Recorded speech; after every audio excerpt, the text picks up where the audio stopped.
Welcome to the Great Detectives of Old Time Radio. From Boise, Idaho, this is your host, Adam Graham. If you have a comment, email it to me, box13@greatdetectives.net.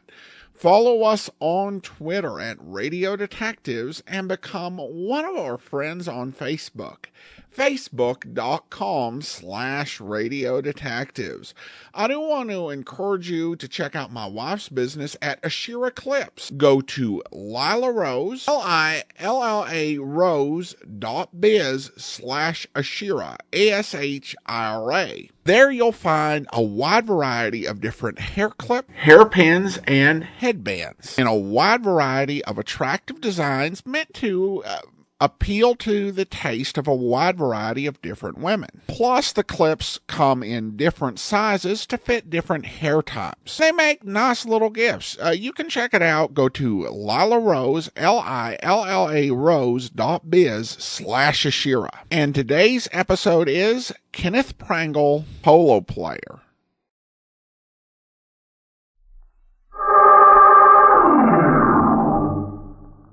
Mystery is my hobby.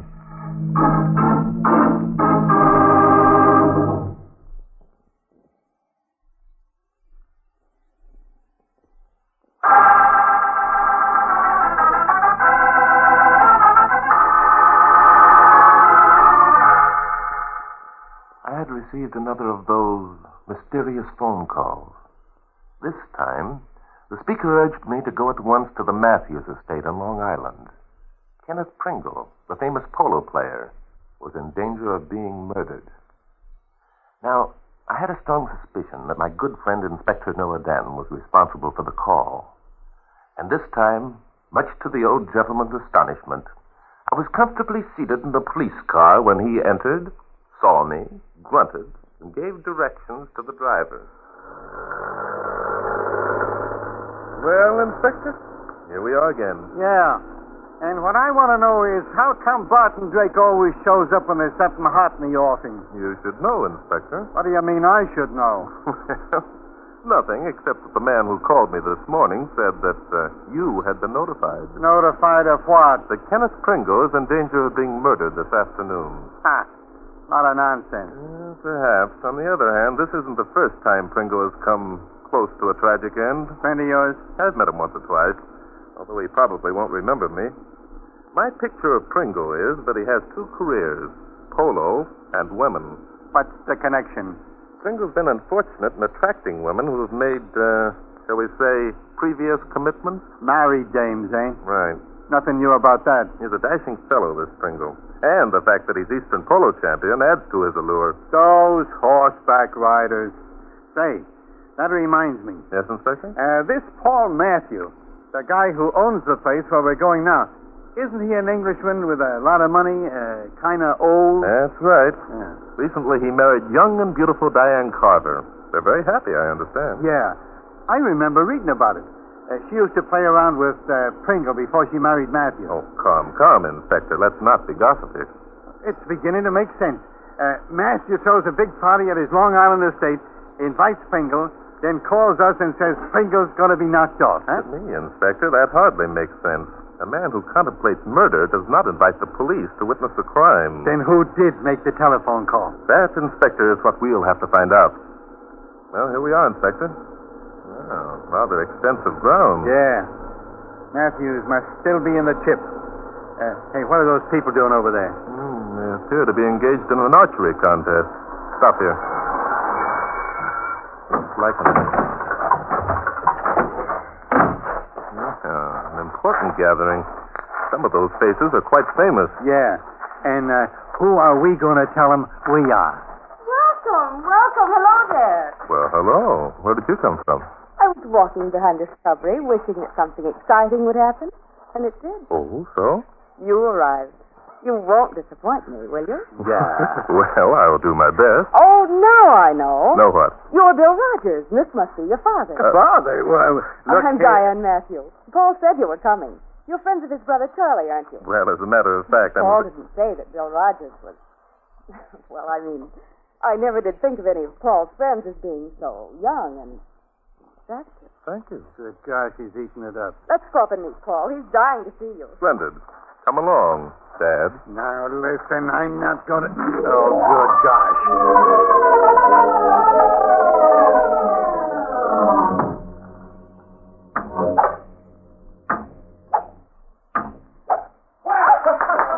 Jolly good technique, what? By Jove, I say, you can't be old Tom Rogers. Exact opposite of the way I'd pictured But he you. is Tom Rogers, Paul. Who else could he be? And this is his son, Bill. Now, wait a minute. Oh, so you're the young man I heard so much about. I must say, Charlie didn't exaggerate there. Perhaps I'd better explain. You By see... Jove, this is jolly. Now, see here, I've a bit of an apology to make. Servant trouble, the war, you know, and all that sort of thing. Do you mind shifting for yourself a bit? Not at all. Diane, darling, show the gentlemen their rooms, will you? You know, the best we can do. I say, look there. Pringle's done it again. 4 bullseyes in a row. Quite a chap. Tell me, that's Kenneth Pringle, the polo player, isn't it? Yes. Would you like to meet him? Well, later, my dear. No time now for Ken! introductions. Oh, Ken, darling. Oh, hello, Diane. Paul. Nice shooting, old fellow. Rather puts the rest of us in the shade. Ken, darling, this is Tom Rogers and his son, Bill. They're old friends. How are you? Glad to know you. Thank you. You seem adept to all forms of sports, Mr. Pringle. Well, matter of coordination, I guess. By the way, haven't we met before, Rogers? Possibly. I've watched you play a good many times. Yes, I believe once we were introduced. A guy could do a lot of damage with a gadget like that bow and arrow. Yes, an arrow has tremendous striking power if the bow is handled by an expert. Ever kill anything with it? Oh, yes, indeed. I belong to a hunt club whose rules forbid the use of any other weapon except the bow and arrow. Ken hangs on to his bow and arrow as though they were something precious. They are, to me. A good sportsman takes care of his tools. Show the folks how good you are, Ken. Oh, I say, let's wait a bit. Time for that later. Right now. Let him do his stuff. This arrow shooting business is something I'd like to see. Well, but the contest, we can't interrupt the We tournament. don't have to go over to the range. There, shoot at that tree, Ken. It's out in the open. Oh, okay. Only take a minute. No, I say, Pringle, you might hurt someone. This is a lot of nonsense. Now, look here, old chap. I say, let's wait until the range is clear. Paul, come back here. Look out, Matthew! Hey. Paul's been hit. Why, you clumsy fool. Hey, the arrow's sticking in his shoulder. Oh, the idiot stepped right in front of me. Say, by Jove, And the arrow only went through his sleeve. Here, I'll pull it out. narrow escape was mighty careless of you, Pringle, old chap. Comes to me. Why, you deliberately... You're as white as a sheet. Why shouldn't I be? I might have killed the guy. You sure might have, brother. Would have busted you all up, too, I'll bet. What the devil do you mean by that? Well, what do you think? No, I said, let's forget it. Just an accident. You're quite willing to let it end there, Matthew? Oh, yes, of course. Driving at? Nothing, except I don't agree. I don't think there was anything accidental about it.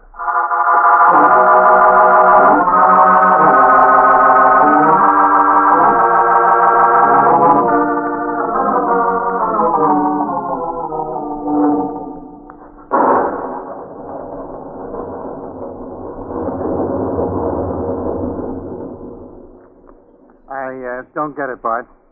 It doesn't make sense. Why would Matthews deliberately try to get himself killed? He didn't. But doggone it, you said that the arrow shooting business wasn't an accident. It wasn't. Now, wait a minute. Maybe I'm dumb. Maybe I don't catch on easy. So it wasn't an accident. So now we've been here at Matthews's 5 hours, and Pringle's still alive, so we're a couple of suckers. Huh? Inspector, you sound so unhappy. Okay, so I'm unhappy. It's night. It's raining outside. This room they put us in is cold and damp, and you won't even let us have a light on. And besides that... Besides that, they don't even know you're the great Inspector Danton. You're supposed to be my father. Ha, ha, ha. Very funny. Very funny indeed. Yeah, well, I don't just like sitting here in the dark. Hey, what are you going to do over at the window? I'm just looking out at the rain. Reminds me of the time we... Inspector, Huh? come over here by the window. Yeah. What do you see? Look down there, behind that shrubbery. Yeah, I see them. 2 people. Hey, they must be crazy standing out there in the rain like that. On the contrary, they have an excellent reason. Who are they? Diane Matthew and Kenneth Pringle. Mrs. Matthew and the polo player. Yeah. Well, I'm not surprised. Say, what's the matter with him? He looks kind of funny. Yes, and I think I know... Oh, so She's leaving him and going around to the rear of the house. And Pringle's heading for the front door. Inspector, Yeah? come on. Huh? This is what we've been waiting for. Hey, what was that? Somebody fell in the hall downstairs. Yeah, somebody just went through the front door. Hurry up, Inspector. Let's get down there. Yeah.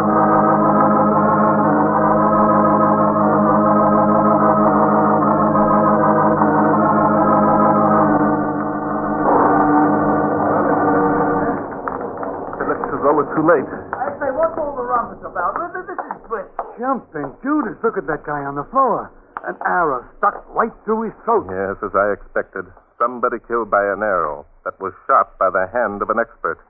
Jove, I think you're right. Grab hold, Inspector. Let's move him out of this hall. Yeah. All right, I got him. Here we go. I say, this is dreadful. Awfully decent of you to help out like this, messing things up, you know. Okay. Bad enough trying to keep things cleaned up with no help, but this Killed instantly, I'd say. Who is he, Mr. Matthew? chap named Folsby, Arthur Folsby, I believe. Friend of yours, is he? Hardly. Servant. Agency sent him down. Arrived about an hour ago. Arrogant sort. Arrogant? Began by telling me he wanted 2 evenings a week off.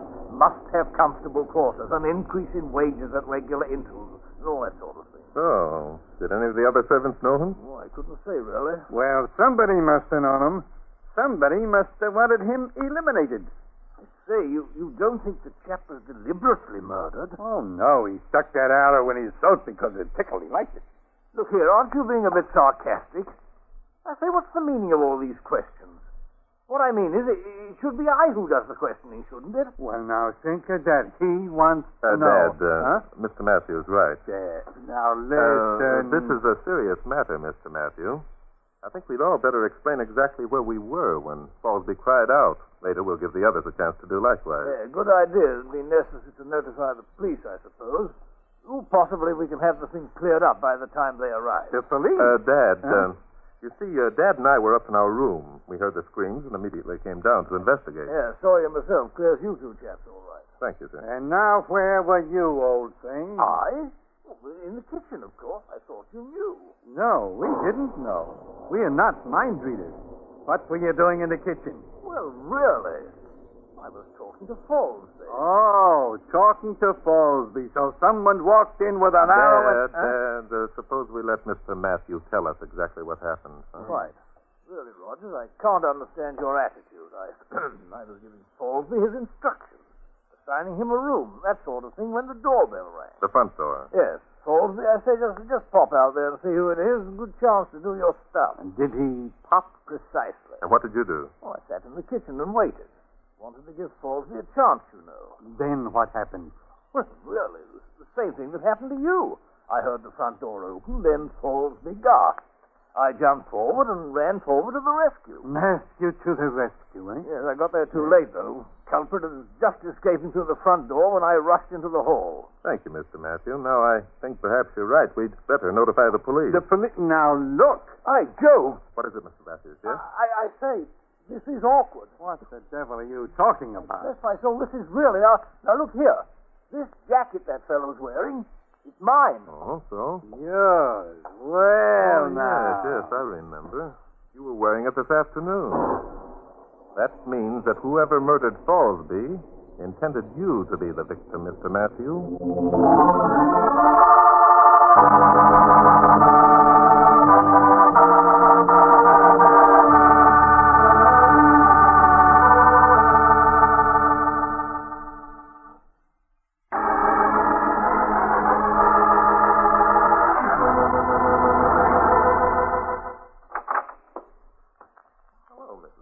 Come in. I was examining your husband's excellent collection of books while waiting for the police.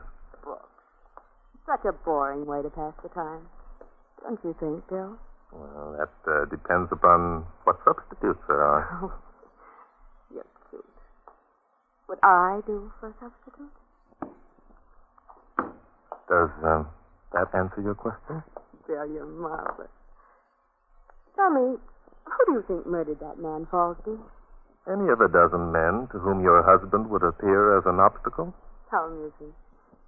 You still believe that Paul was the murderer's intended victim? I can only say what I The way I would act if I were annoyed by such an obstacle. Oh, Bill. Really?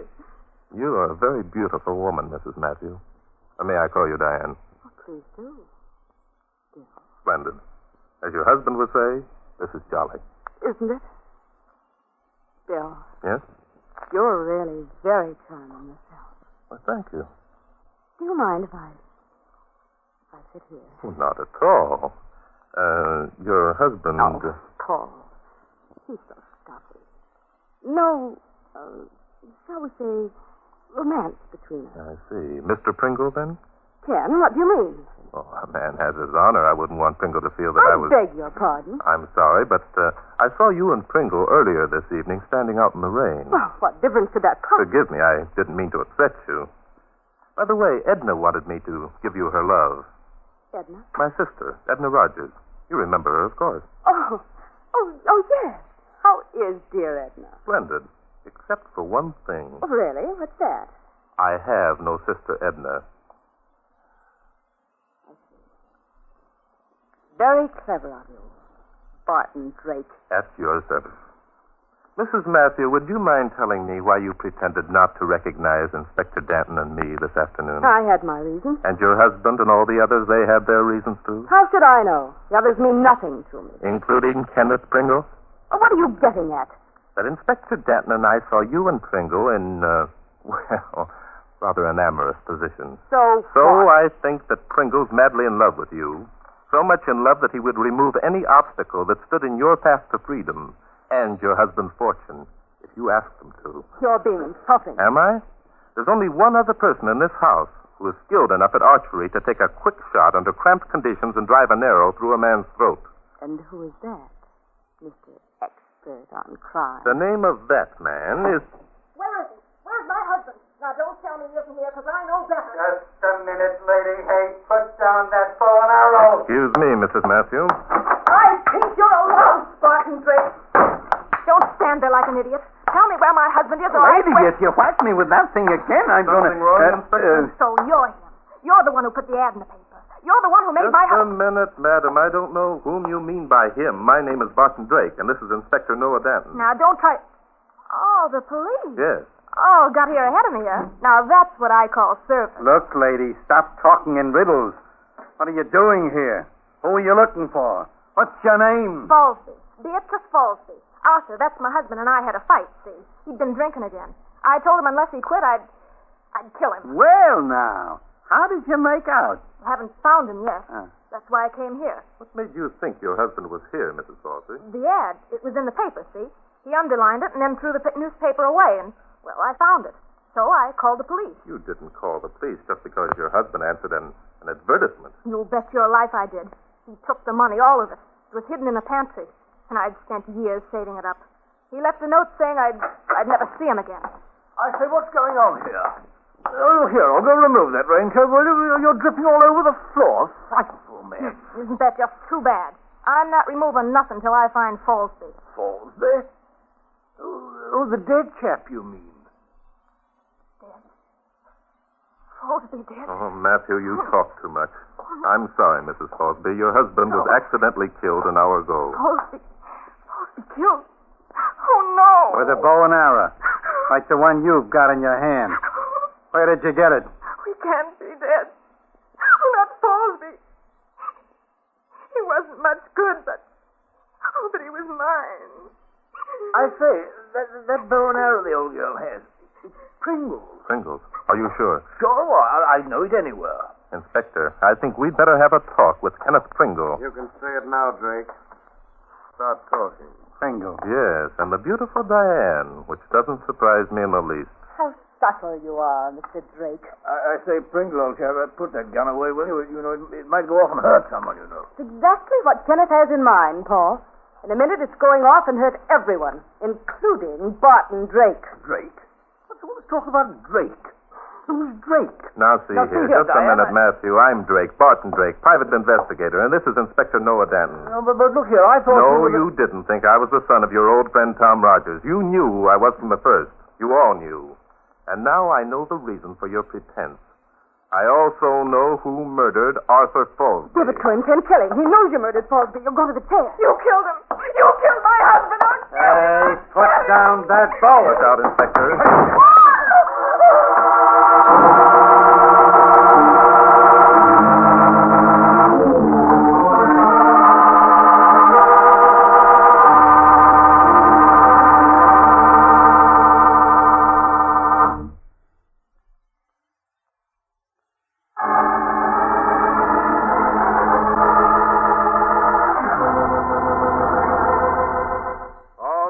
Your fun's over. Sit down on that chair. You too, Miss Matthew. Drake, you're lucky. If that crazy woman hadn't come at 10 with a bow, you'd be dead now. I say it was lucky. She knocked the gun right out of his hand. Bullet went into the floor. By Jove. Matthew, keep quiet. From now on, I'll do the Yeah, talking. but look here. Oh, Inspector, how's Mrs. Fallsby? I left her with her husband. It wasn't the pleasantest scene I ever witnessed, and I've seen some tough ones. Yes, whoever murdered Fallsby committed the most horrible of crimes. I say, you talk as if it were deliberate.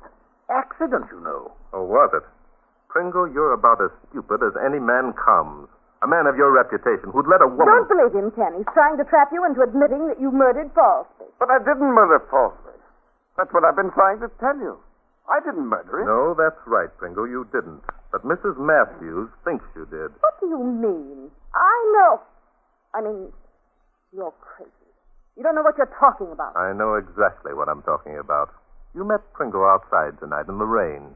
Pringle had his precious bow and arrow concealed beneath his raincoat to keep it dry. That's what gave him an awkward look when he stood there holding you in his arms. I say, Drake, that's rather a nasty remark. Diane wouldn't... Yes, she would, and you knew she would. In fact, you knew she was going to meet Pringle tonight because she told you so. That's a lie. Tell him it's a lie, Paul. Go on, Drake. Diane finally convinced Pringle that the only way that he could have her and her husband's fortune was to eliminate you, Matthew.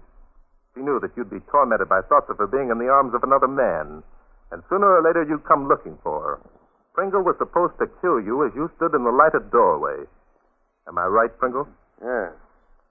You're right. But the plans went awry. You didn't appear, Matthew.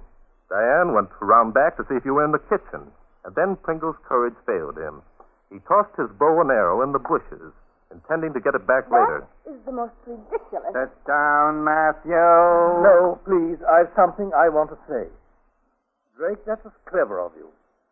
Tell me, when did you become suspicious that I was the murderer? Yeah, when? This afternoon, when you got in the way of Pringle's arrow, to make it appear as if Pringle were trying to kill you. I was afraid of that. Diane, I loved you very much. Too much, I'm afraid. Sometimes I think I wasn't in my right mind. Paul, you didn't... Yes, I did. When Fallsby arrived, he was wet through from the rain. I gave him my jacket to put on. I sent him to answer the door. I knew Pringle would think it was I and shoot him. And then you reasoned that Pringle would be accused of the crime and sent to the chair. With him out of the way, you hoped to regain Diane's love. That's true. I must have gone completely insane. When Fallsby opened the door and Pringle wasn't there, You shot Fallsby yourself. Yes, my bow was in the kitchen.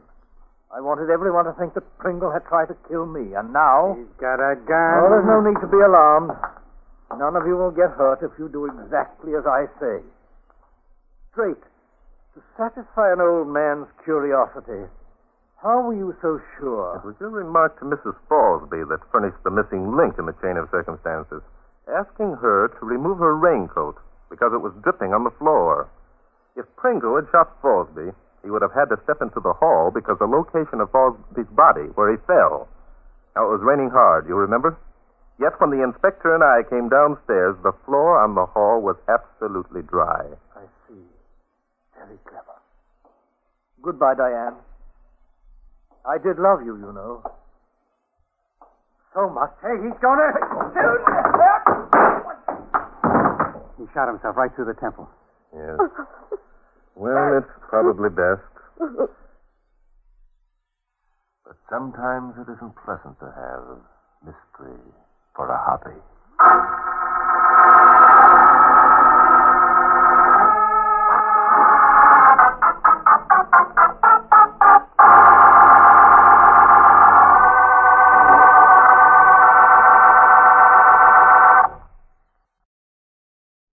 Welcome back. Well, this was a bit of a confusing one. So, the wife intended to have the polo player kill her husband, but before the polo player was on board with killing the husband tried to frame the polo player for trying to kill him. And then the polo player decided to kill the husband, and the husband hired a new servant as a decoy. Then the polo player changed his mind and didn't kill the husband or the servant. And so then the husband killed the servant to frame the polo player for trying to kill him, which the polo player would have done if he hadn't backed out at the last minute. I think I had that right. I don't know. I think the problem with this one is that so much of it just depended on